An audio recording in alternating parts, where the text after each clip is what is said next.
आदरणीय दिदीबहिनी तथा दाजुभाइहरू, सर्वप्रथम म यहाँहरू सबैलाई नयाँ वर्ष विक्रम सम्वत 2077 को हार्दिक शुभकामना व्यक्त गर्दछु। पुरानो वर्षलाई विदा गर्ने र नयाँ वर्षलाई स्वागत गर्ने यो घडी वास्तवमा उल्लास र उमङ्गको पर्व हुनुपर्ने थियो। समीक्षा र नयाँ सङ्कल्पको अवसर हुनुपर्ने थियो।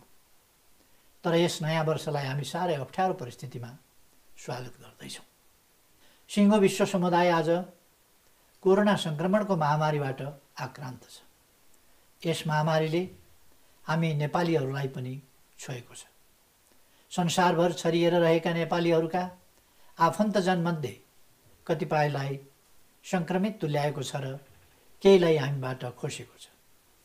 तपाईहरूको प्रधानमन्त्रीका रूपमा मैले यही असहज अवस्थाबीच भारी मनका साथ नयाँ वर्ष 2077 को शुभकामना भन्नु परिरहेको छ। यति बेला देशभित्र र बाहिर रहनुभएका सबै नेपाली दिदीबहिनी दाजुभाइहरूलाई मेरो कामना छ, तपाईँ र तपाईँका परिवारजन र आफन्तहरू सबै कोरोना भाइरसको सङ्क्रमणबाट जोगिन सक्नुहोस्। जसलाई सङ्क्रमण भएको छ उहाँहरूले यसमाथि विजय हासिल गर्न सक्नुहोस् अनि कोरोना भाइरसको विश्व महामारीबाट सिङ्गो मानव जातिसहित हामी नेपाली पनि छिट्टै मुक्त हुन सकौँ। यस भाइरस विरुद्धको जारी युद्धको अगुवाई सरकारले गरिरहेको छ। हरेक दुःखका पलहरूमा हामीले तपाईहरूको हौसलापूर्ण साथ सहयोग र सद्भाव पाएका छौँ। आगामी दिनमा पनि सम्पूर्ण देशवासीहरूको निरन्तर साथ रहनेमा सरकार विश्वस्त छ। मेरो नेतृत्वमा रहेको नेकपाको वर्तमान सरकार गठन भएको 2 वर्ष बितेको छ।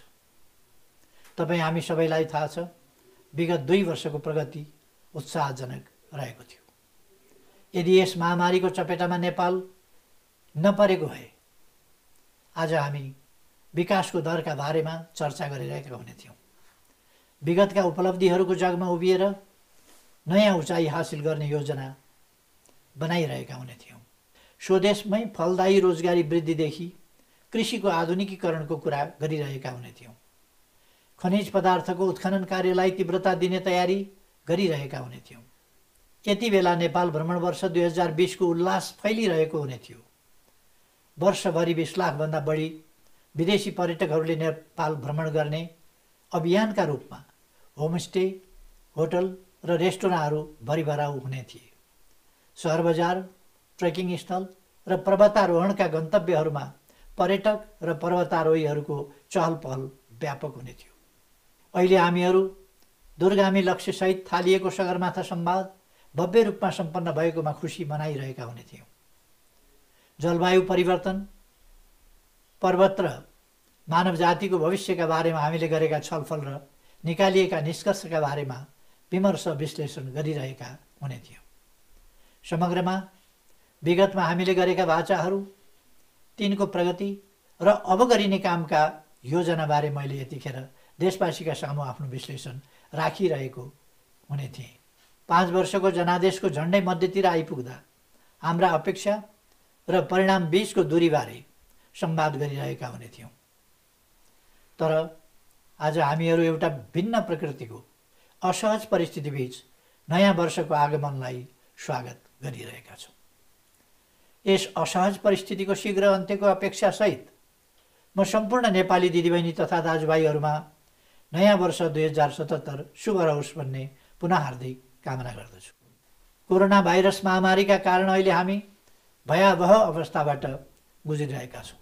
मेरो पछिल्लो पटकको सम्बोधनदेखि यताको 5 दिनको यस अवधिमा थप 35,000 मानिसले ज्यान गुमाइसकेका छन्।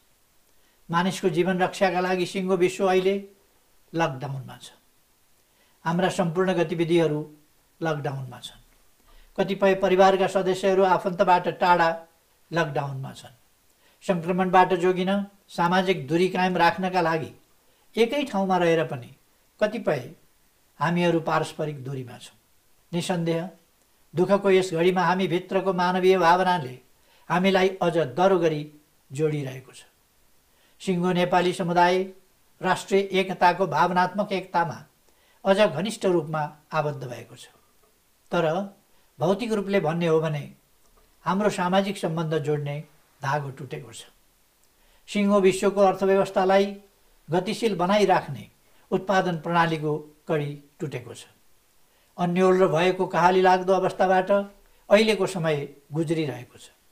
दिदीबहिनी तथा दाजुभाइहरू, म अहिले 5 वर्ष अघिको त्यो कोलाहलपूर्ण अवस्था पनि सम्झिरहेको छु। त्यतिखेर विनाशकारी भूकम्पका कारण हाम्रा धेरै घरहरू ध्वस्त भएका थिए। आफू उभिएको भुइँ घरिघरि नाचिरहेको अवस्था थियो। अस्पतालहरू घाइतेबाट भरिभराउ थिए। कति उद्धारको अपेक्षामा चिच्याइरहेका थिए, कोही आफन्तको वियोगमा भावविह्वल थिए। न बस्ने ठाउँ छ, न सञ्चित गरिएका खानेकुरा बाँकी रहेको छ। घरबाट मानिस एकाएक सडकमा फ्याँकिएका थिए। त्यति बेलाको अत्यास लाग्दो अवस्थालाई हामीले एक भएर सामना गऱ्यौँ। धैर्यता र साहसका साथ उभियौँ, अघि बढ्ने प्रयास गऱ्यौँ। हजारौँ भौतिक संरचना भत्किए पनि हामीले मनोबल भत्किन दिएनौँ। सङ्कटका काला बादलहरू हटेर सूर्यको उज्यालो छरिने विश्वासलाई टुट्न दिएनौँ। त्यसपछि आएका सबै अप्ठ्याराहरूलाई एक भएर एक एक गरी छिमल्दै गयौँ। प्राकृतिक विपत्तिका कारण नेपालीहरू भौतिक सम्पत्तिका हिसाबले कमजोर भए होलान्, तर मानसिक रूपमा दरिद्र चाहिँ छैनन् भन्ने परिचय हामीले साहसका साथ दियौँ। हामीहरूको यो साहस र धैर्यलाई धेरैले प्रशंसा गरे। हामीलाई धुलो टकटकाएर उठ्न हात दिए। हामी नेपालीले परेको बेलामा प्रदर्शित गरेको एकता र अनुशासनले नै भत्किएको धरहरा फेरि ठडिन लागे जस्तै शिर ठाडो पार्ने स्थानमा आइपुगेको स्मरण गर्न म सबैलाई हार्दिक आग्रह गर्दछु। तर अहिले हामी त्यस समयभन्दा भिन्न एक अदृश्य शत्रु विरुद्ध युद्ध लडिरहेका छौँ। यस्तो शत्रु जसलाई रोकथाम गर्ने खोप या निको पार्ने औषधि अझै आविष्कार भएको छैन।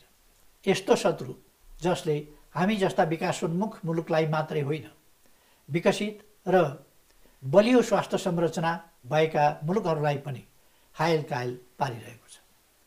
हामीले यो युद्ध जित्नका लागि त्यस बेलाको भन्दा भिन्न युद्धका नियमहरू पालना गर्नु आवश्यक छ। यस युद्धमा दूरीमा शक्ति छ, दूरीबाट नै हाम्रो एकता प्रदर्शित हुन्छ भन्ने जस्तो नियमको पालना गर्नुपर्ने अनौठो अवस्था आएको छ। एक्लै उभिँदै सामाजिक दूरी कायम राखेर अदृश्य शत्रु कोरोना भाइरसलाई छल्नुपर्छ भन्नेमा हामी सचेत हुनुपर्दछ।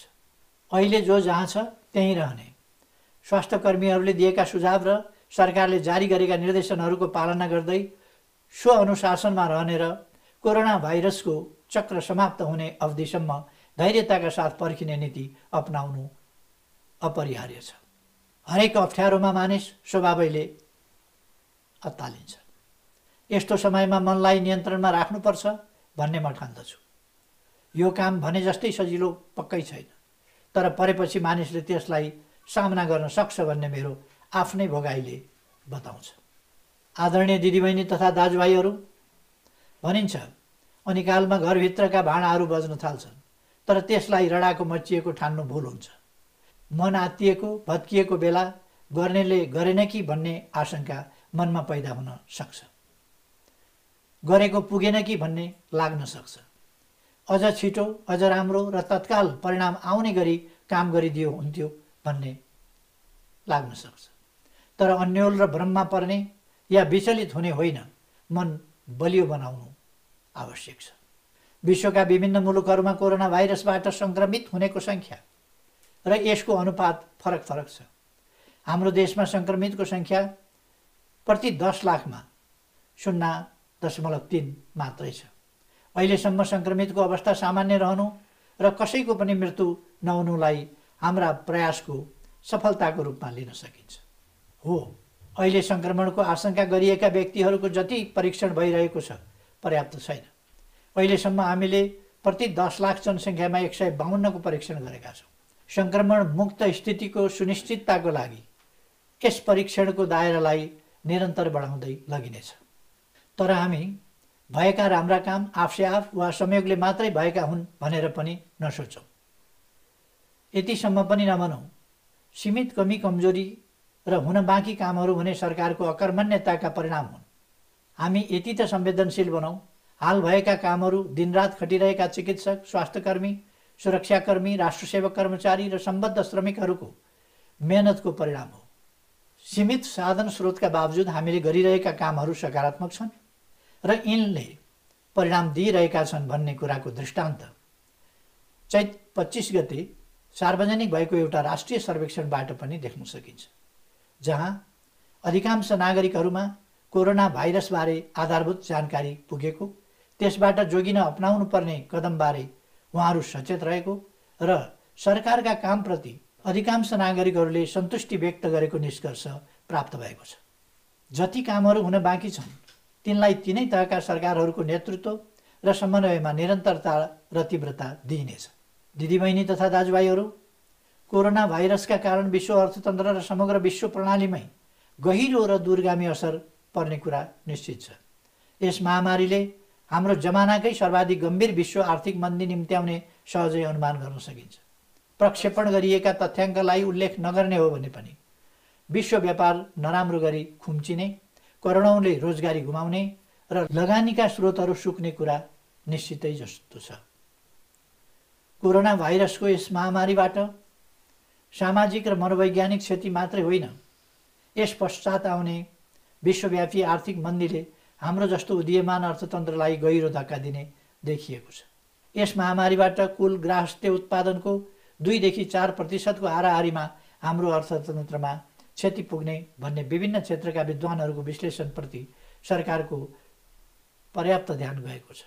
कोरोना पछिको क्षतिको आकलनका लागि सरकारले आफू सम्बद्ध विभिन्न निकायहरूलाई परिचालित गरिसकेको छ। आउने हप्ता दिनसम्ममा महामारीको वेगको पूर्वानुमान हुन सक्ने हुँदा समग्र मूल्याङ्कनको प्रक्रिया त्यसपछि मात्रै निष्कर्षमा पुग्ने अवस्था छ। हाम्रो योजना थियो यस नयाँ वर्षमा नयाँ वर्षको पहिलो महिनाको पूर्वार्धमै रानी पोखरी उद्घाटनको कार्यक्रम राखिनेछ। यस्तो लाग्दै थियो धरहरा 10 तल्लामा मात्रै होइन, त्यसभन्दा माथि अग्लिनेछ। सुनकोशी मरिन डाइभर्सनको ठेक्का लगाउने काम सकिनेछ। सार्वजनिक यातायातमा नयाँ कार्यक्रम घोषणा गरिनेछ। गत फागुन 3 गते प्रतिनिधि सभामा मैले सम्बोधन गर्दा उल्लेख गरिएका कामको विवरणको प्रगति आजको सम्बोधनमा अपडेट गरिनेछ।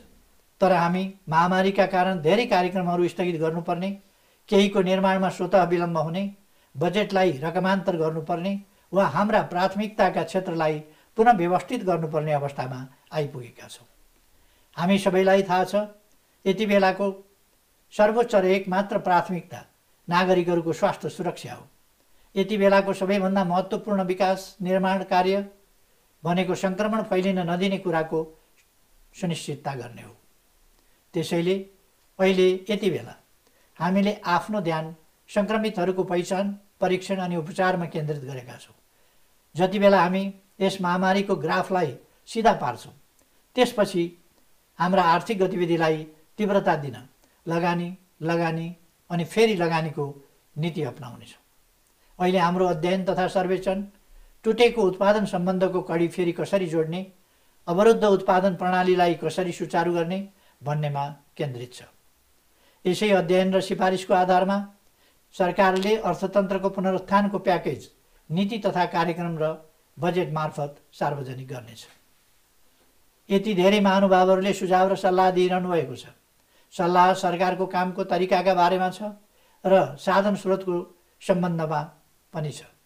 कतिपय मित्रहरूले चालु बजेटको विभिन्न शीर्षकमा रहेका स्रोतलाई रकमान्तर गर्न पनि सरकारको ध्यान आकर्षण गर्नुभएको छ। कतिपयले उच्च ओहदामा रहेका र जनप्रतिनिधिले पाउने सुविधामा कटौती गर्न समेत सुझाव दिनुभएको छ। यी सबै सुझावमा मेरो गम्भीर रूपमा ध्यान आकर्षण भएको छ। मैले पटक पटक भन्दै आएको छु, यो युद्ध सबैको बलियो एकतामा जितिने युद्ध हो।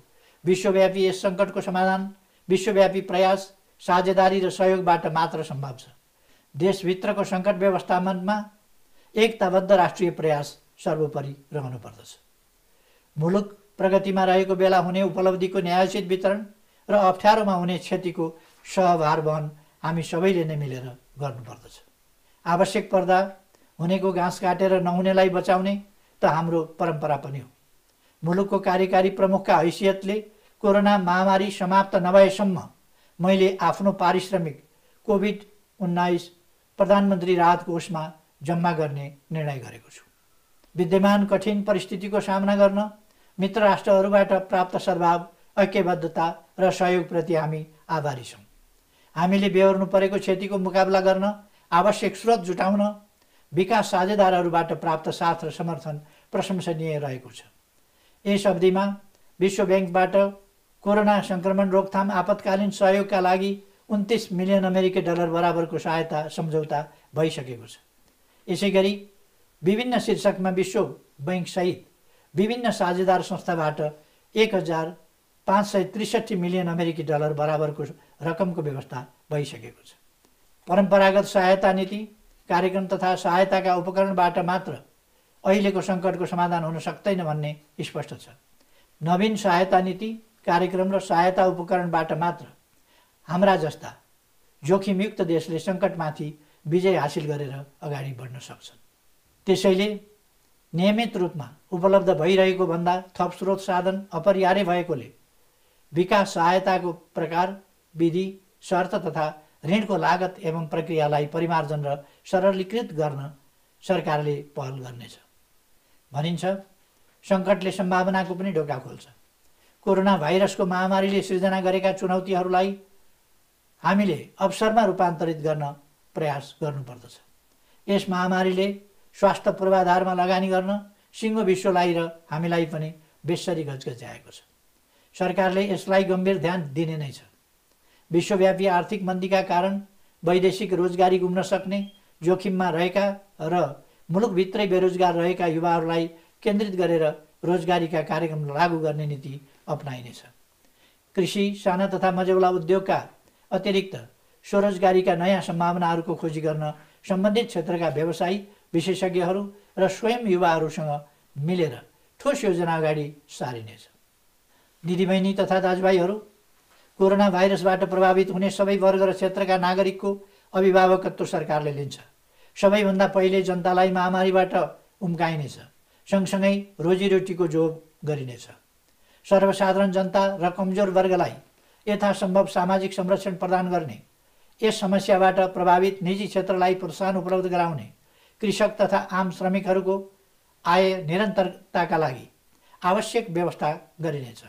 मैले पहिले नै घोषणा गरिसकेको छु, आफैलाई जोखिममा राखी उपचारमा संलग्न हुने चिकित्सक तथा स्वास्थ्यकर्मीहरू र नागरिक सुरक्षामा अहोरात्र खट्ने सुरक्षाकर्मी जस्ता यस युद्धको अग्रपङ्क्तिका योद्धाहरूको व्यक्तिगत र व्यावसायिक सुरक्षामा कुनै कमी हुन दिइने छैन।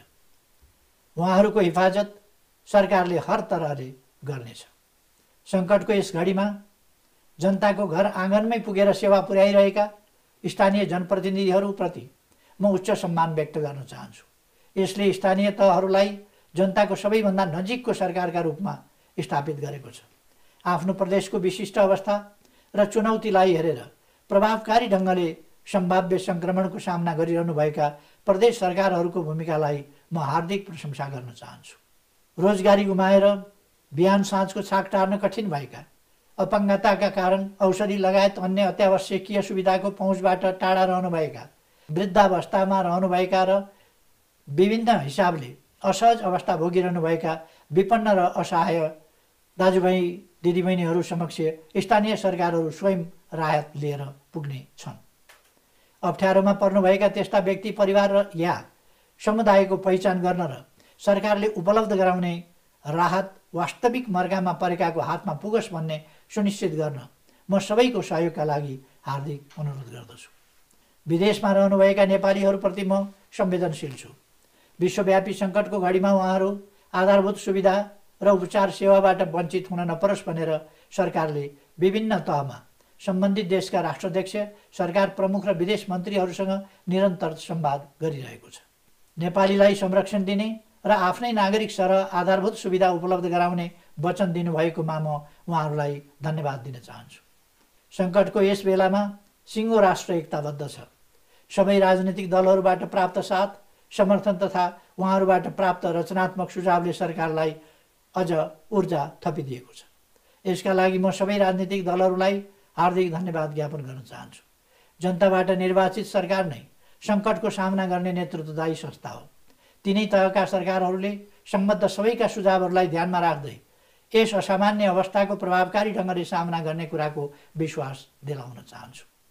चैत 25 गते मैले भनेको थिएँ, यस खालको महामारीसँग जुझ्न समग्र विश्वको तयारी पर्याप्त रहेनछ भन्ने कुरा आज प्रत्यक्ष देखिएको छ। मानव स्वास्थ्यमा उच्च लगानी गर्ने नयाँ विश्व प्रणालीको आवश्यकता टड्कारो बनेको छ। यस महामारीको समाप्तिसँगै मानव केन्द्रित नयाँ विश्व प्रणालीका बारेमा विमर्शको पनि थालनी गर्नुपर्दछ। नेपालले यसमा अग्रसरता लिनेछ। कुनै पनि युद्धमा विजयका लागि आत्मविश्वास, मनोबल र एकता सर्वाधिक महत्त्वपूर्ण हतियार हुन्। आत्मविश्वास गुमेको र आत्मबल खस्किएको सेनाले जतिसुकै आधुनिक संसाधनबाट सज्जित भए पनि युद्ध जित्न सक्दैन। यस घडीमा म सबै समक्ष विशेष आह्वान गर्न चाहन्छु। अग्रमोर्चामा रहेर कोरोना भाइरसका विरुद्ध कठिन लडाईँको अगुवाई गरिरहेकाहरूको मनोबल उच्च पारौँ, राष्ट्रिय एकतालाई थप सुदृढ पारौँ र कोरोना भाइरसलाई समाजमा फैलिनबाट रोक्न र सङ्क्रमण भइहालेमा पनि पराजित गर्न सकिन्छ भन्ने जनताको आत्मविश्वासलाई थप बलियो बनाउन सकारात्मक भूमिका खेलौँ। आगामी वैशाख 3 गते लकडाउनको दोस्रो समयावधि पुरा हुन्छ। आगामी 2 दिनको अवधिमा हुने प्रगतिको आधारमा कोरोना महामारी विरुद्धको हाम्रो नीति कस्तो हुने भन्ने सरकारले निर्णय गर्नेछ। ढुक्क हौँ, कस्तै प्रतिकूल अवस्थामा पनि आपूर्ति प्रणालीलाई कमजोर हुन दिने छैन। फेरि एकपल्ट यहाँहरू सबैको सुस्वास्थ्यको कामनासहित नयाँ वर्ष 2077 को हार्दिक शुभकामना व्यक्त गर्न चाहन्छु। सबैमा धेरै धेरै धन्यवाद।